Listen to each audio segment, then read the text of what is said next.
Captain America is taking a morning jog one day in DC and ends up meeting a man who would change his life. Steve Rogers. I kind of put that together. Believe it or not, this figure was actually once the Captain himself, and he carried with him a very special little notebook. Marvin Gaye, 1972 Trouble Man soundtrack. I'll put it on the list. Sam's pop culture shout-out is just the start of their well-realised and organic friendship, but it's also the tip of the iceberg in terms of all the catching up Steve has to do. It turned out, depending on which country you're from, you'd get a tailored list of popular media and significant historical events that felt just like home. I'll put it on the list. The US got I Love Lucy, the moon landing, the Berlin Wall, up and down, Steve Jobs and disco. Spain got Chupa Chups, Rafael Nadal and the 1978 Constitution. Latin American territories got Maradona's Mighty Hand of God, the Chilean Miners' Rescue and Shakira. The good old UK of A was looking forward to Doctor Strange and Everett Ross solving crimes in a flat share, and the time our boys won the World Cup in '66. South Korea would similarly see Cap sit down for the 2002 World Cup, and the masterpiece that is Old Boy. Russian Cap? How about Yuri Gagarin, Moscow Does Not Believe in Tears, and the Power of Disco? France 98, not to mention Daft Punk, The Fifth Element, and Louis de Funès. Germany got Currywurst and Oktoberfest. In Italy, Steve's list featured Vasco Rossi, Ferrari F1 and Roberto Benigni. Australia and New Zealand got an Iron Man mixtape and AC/DC. The late great Steve Irwin and Tim Tam's Delicious. A few places got the Berlin Wall and disco, and Star Wars is for some reason already ticked off Roger's to-do list in the US. Across this list, the only things that remain a constant every time is the awesome flurry of Star Wars, Star Trek, Thai food, Nirvana, Rocky, Rocky 2, and of course, Trouble Man. On your left.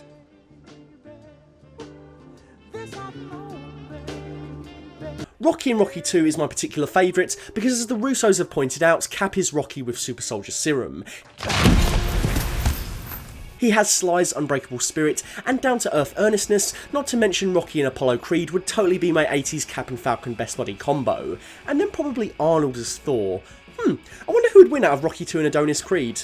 There's ultimately many different permutations of the list representing the cultural references of many different places. This isn't some unearthed fact, it was pretty widely known when the movie released in 2014. So why am I bringing it up now? Well, because I think this moment is probably the single most important one in understanding the character of Captain America on screen. It's the moment I point to that best represents why Cap works and what his persona is all about. And as we enter a new age, for a new hero, for a whole new generation, it seems pertinent to go back to this meta moment and why it shows the MCU was paving the way for Falcon Cap since Phase 2. It's time.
Get to all that, I want to chuck out a quick word to the non-union equivalent of the Science Bros, Phony Stark and Bruce Dallas Howard Banner.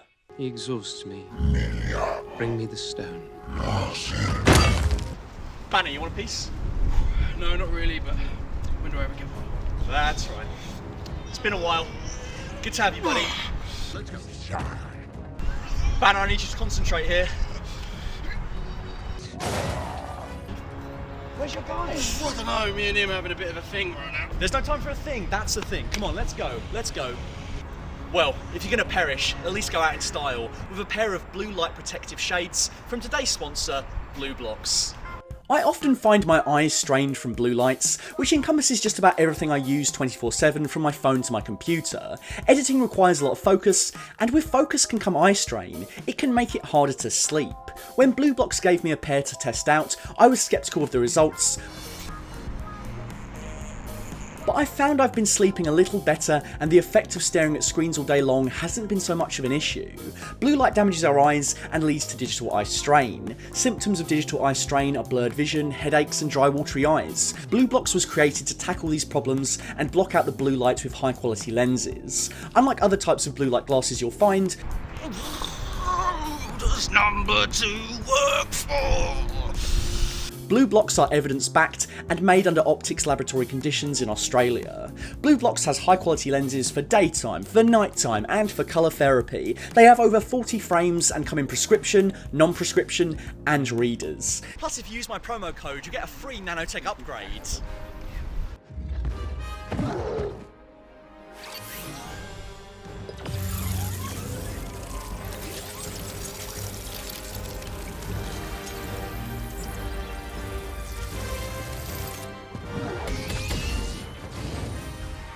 Disclaimer, glasses do not come with this nanotech feature. Please go to website URL for actual information to get 20% off your first order. Get your energy back, sleep better, and block out the unhealthy effects of blue light with Blue Blocks. That's blublox.com/fullfat, or just click the link below and make sure to use the code fullfat to get 20% off your first order and enjoy free shipping on orders over $115 US. Rich Herbert. I think Captain America is one of the best superheroes and definitely one of my personal favourites. I don't want to kill anyone. I don't like bullies. You just don't know when to give up, do you? You get killed, walk it off. I could do this all day. I rank him up there with the Bats and Spats of the world, even though I'm aware the character doesn't have the same iconic status. What made you so special?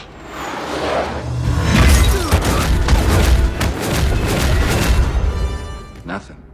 I'm just a kid from Brooklyn. He's just my guy, you know? I'm always going to be down for Cap's stories, and I can never get enough of his unyielding optimism, that spark of hope and earnestness amongst the chaos. He is so compelling because he tries so hard to get it right. He might appear one note on the surface, but his struggles reveal a far more interesting and multi-layered character than a mere caricature of the hero would suggest. I can feel the righteousness surging. Costume's a bit much. That's America's ass.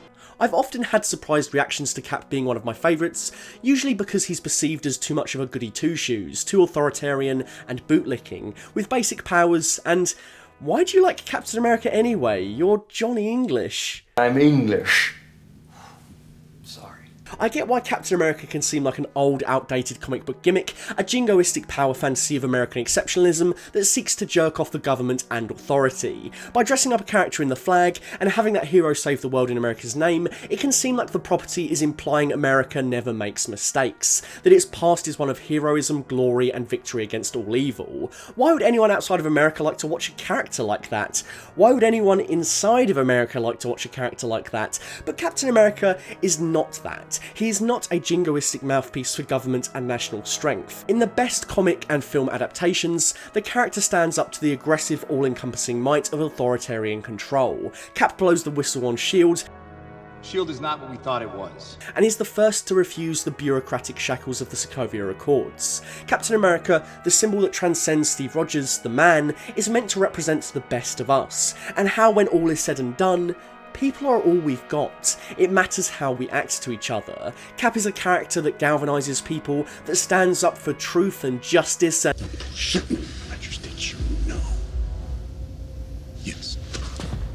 And it's not like Steve Rogers even is the big blue Boy Scout he's made out to be.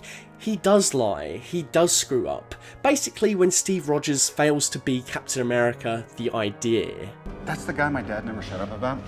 I think Marvel have been smart in the past when dealing with material that could seem a little outdated. It was smart to reconstitute the Mandarin into a composite, whilst holding off to deliver a true Mandarin that will now stand toe-to-toe with Shang-Chi. Marvel knows how a movie title like Captain America looks to countries that don't have so hot a history of the nation. The first movie was released under the abridged title The First Avenger in Russia, Ukraine and South Korea. No big shockers there. Essentially, Marvel is trying to make the character represent American values rather than ever representing any government at the time. Thus, Captain America retained some worldwide appeal when releasing 3 blockbuster movies. It's of course motivated by the money, but the character as written has been given a lot of life and love from the creatives behind him. Producer Nate Moore stated that the goal here was to make Cap feel like a hero for everyone. It's just a cutesy little throwaway moment, but the time and effort that went into it, holding polls across many different nations and carefully crafting a bespoke list that might matter to someone wherever they are, is something that was well worth the effort spent.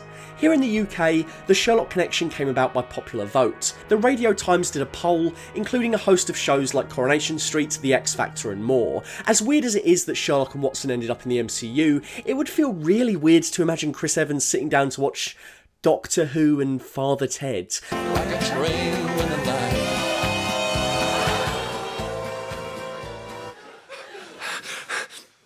We have to lose that Sax Solo. Fun fact, this scene was shot in the neighbouring soundstage to the first Captain America movie. There is no common moment to this scene, no one version exactly the same as the other depending on who you are and where you found yourself watching the movie. The character might wear a flag, but Captain America the idea transcends that, as it should. It's not about honouring the government.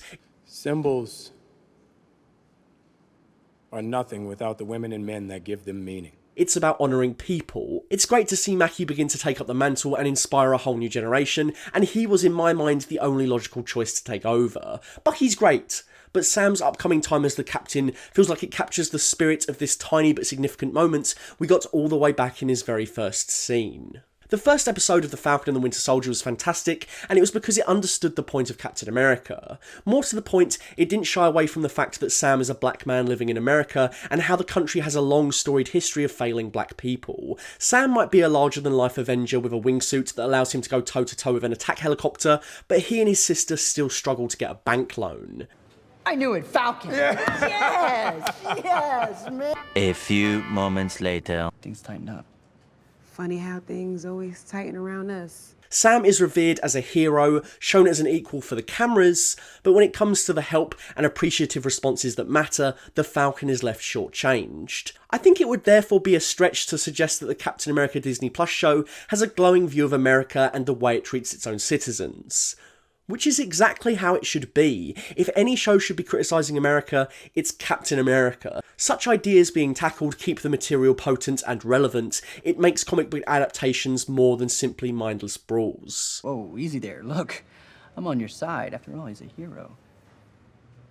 Art can entertain, but it can also show us new perspectives, broker new discussions, and add a touch of empathy to real struggles possibly unseen without it. Sam Wilson is an ex-soldier with emotional baggage and a black man living in America. The show is right to engage with this and craft a story around it. If anything, I hope the show takes this further. The bank scene was great, but the Captain America moniker has so much more room to tackle the nation's history and the notions of legacy and responsibility explored in the first episode. Okay, so scratch that, I wrote this last week and this whole video was actually meant to come out then, but here we are. And episode 2 is now out in the wild, and already the show has proven it's not just going to skim around pertinent topics. We were introduced to Isaiah, and the show revealed that Sam Wilson is not the first black Captain America. It turns out the Winter Soldier was battling America's super soldier long before Steve Rogers. You know what they did to me for being a hero? They put my ass in jail for 30 years. Even your people weren't done with me. I say it. Get out of my house! Not only is his story tragic, it is hidden from the cameras. In the same episode, we meet a captain who gets the opposite treatment. How did a guy like me end up here? Oh, wait. The government decides we need to convince people that Steve Rogers never left. The authorities in charge thus completely misunderstand the point of why Steve chose Sam. Violent revolutionaries aren't usually good for anyone's cause. Usually say about the people with the resources. Much like Erskine, Steve wasn't interested in strength and speed when picking his captain. Steve chose Sam not because he is a perfect soldier, but because he is a good man. Everything I said about Steve Rogers earlier, John Walker embodies the complete total opposite. It's government property. Kind of the government. He is that government mouthpiece, and he's also been proven to have a bit of a nasty streak. Stay the hell out of my way. But the show also gave us some time at the start to suggest that he could be a good man. I'm genuinely not sure which way they're going to take this character, and that's exciting. I could just as easily see him turn into a raging maniac as I could see him becoming humble enough to give the shield over willingly. Time will tell. No, I'm not giving him shit. We're just talking. Hey, look, is this guy bothering you? No, he's not bothering me. Do you know who this is? Oh, God. I am so sorry, Mr. Wilson. I didn't recognize you without the goggles. This show so far has been fantastic, and it's already delivered on an engaging dynamic between the leads. Sam and Bucky aren't feuding for hollow reasons so they can team up later. Their conflict of opinion drives their relationship. Steve believed in you. He gave you that shield for a reason. That shield, that is his legacy. He gave you that shield and you threw it away like it was nothing. So maybe he was wrong about you, and if he was wrong about you, then he was wrong about me. Superheroes have been around for a long time. They must become engines of change in order to survive. Captain America must uphold American values, whilst also being ballsy enough to critique its governance, culture, and history. Not a killer anymore. You think you can wake up one day and decide who you want to be? It doesn't work like that. Maybe it does for folks like you. It's what makes an 80-year-old comic book about a guy with a physics-defying frisbee more than just a theme park ride, and it's what makes the stories for everyone. Maybe this is something you or Steve will never understand. But can you accept that I did what I thought was right?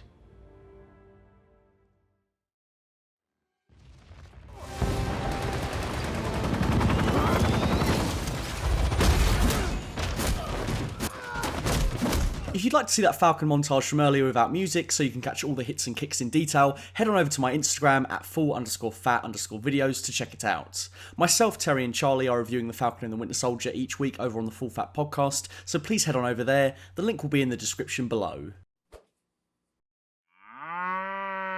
Hi guys, Matt here. Thank you for watching another Full Fat video. Don't forget to click that subscribe button and hit the bell so you know when a new video drops. If you'd like to get in touch with me, why not follow me on Twitter at FullFatVideos or on Instagram at full_fat_videos. A big personal thank you to our Full Fat tier patrons, Dr. Chike, Jax Merrick and Cyrus Solker. Your ongoing support keeps the lights on. Until next time, keep it full fat.